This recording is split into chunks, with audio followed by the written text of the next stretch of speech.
Thank you for joining me for another Quick Hits conversation. I'm Dr. Robyn, also known as Mental MacGyver. I provide luxury level, high performance support and coaching to executives, founders, celebrities, and athletes.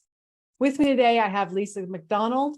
She is the founder of Career Polish, where she specializes in career management and executive presence. I have Coach MJ Tolan. He is a speaker, author, and entrepreneur with 35 years experience.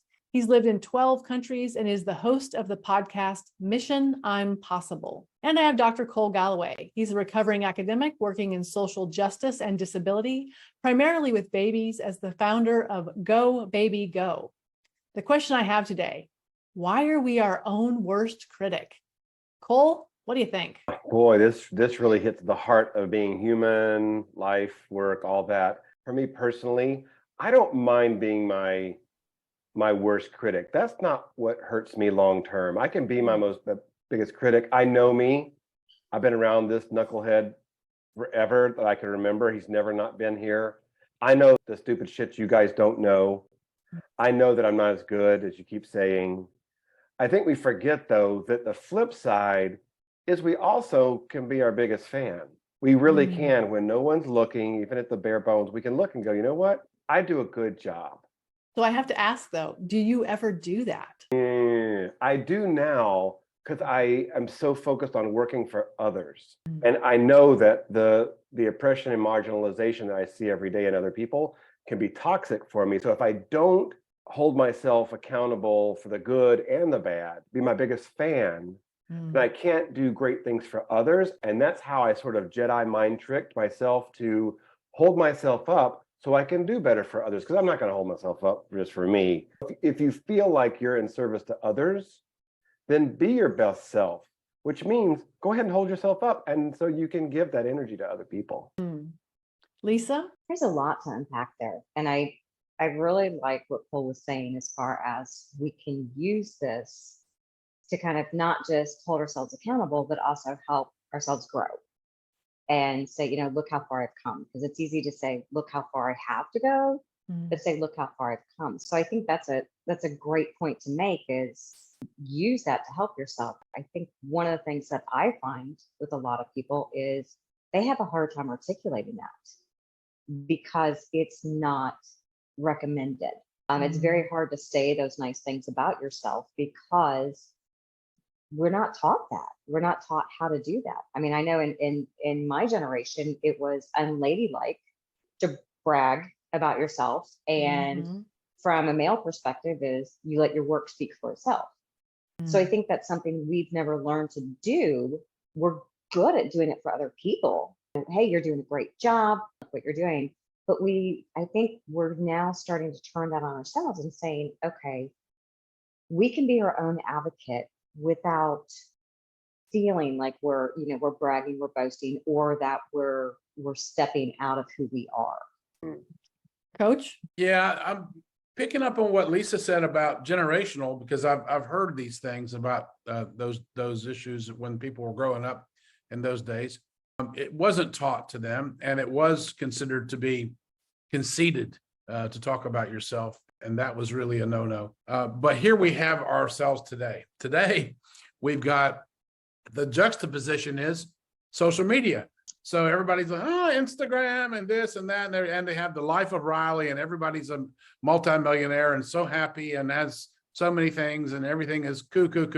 And yet lately, and this is just coming into play these last few months, I've noticed more mental health awareness where people are calling out this facade syndrome that everybody's got caught into, and starting to use the words, hey, it's time to be authentic. It's time to show your vulnerability. It's time not to be okay, and to let people know that. And yet to your question, there's the imposter syndrome that grabs me and kind of keeps a lot of people back from tooting their own horn, because they just might not think they're good enough because that little voice within. So as Lisa said, there's a lot to unpack. Cole echoed some very good points as well. The thing for me is I learned to talk to myself the way I was talked to as a child. And so I was told, don't be too proud. Don't pat yourself on the back too hard. If you succeed, it's because someone else didn't try. if I brought something forward and said, here's a thing I did, even as an adult, I remember the first time I was on the radio and I sent the interview to my parents, and all I wanted back was, good job, you were on the radio, right? The little girl in me wanted to hear a good job.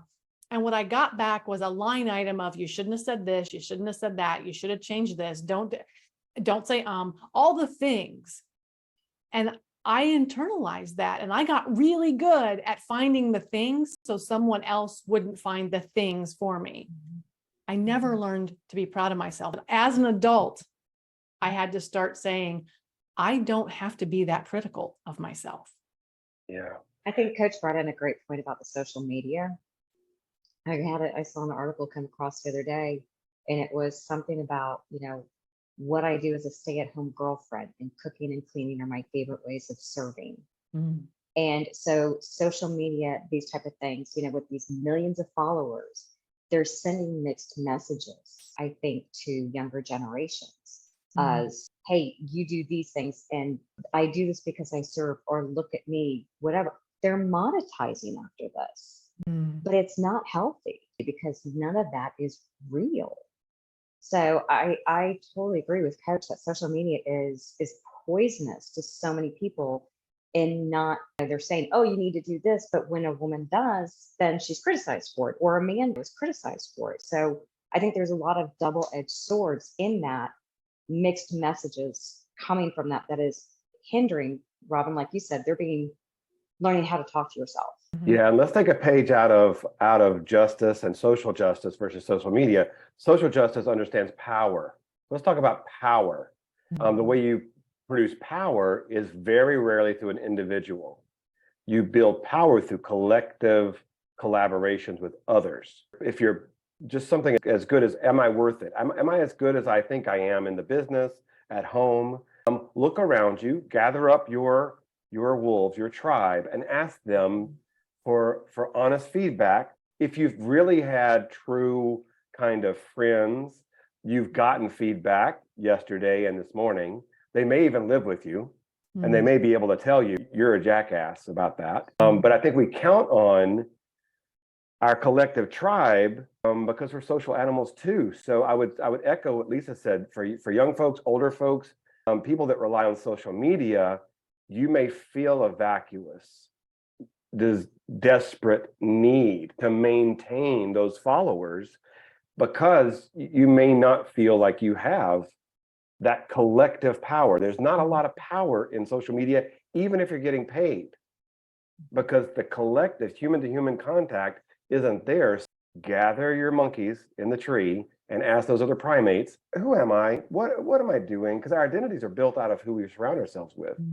And for Robyn and those monkeys that raised her, they also provided her a little cocoon to fight out of. And look at what we got. We got the mental MacGyver because she's pushing against that.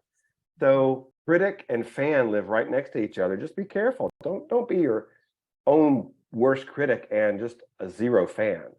Be a fanboy to yourself too. I think that's one of the reasons that some of the coaches, including myself, we've done courses over the years, helping people build self-confidence, helping them learn how to do affirmations, helping them learn how to focus and accept the fact that they are worthy. I mean, there's a big word right there, worthiness.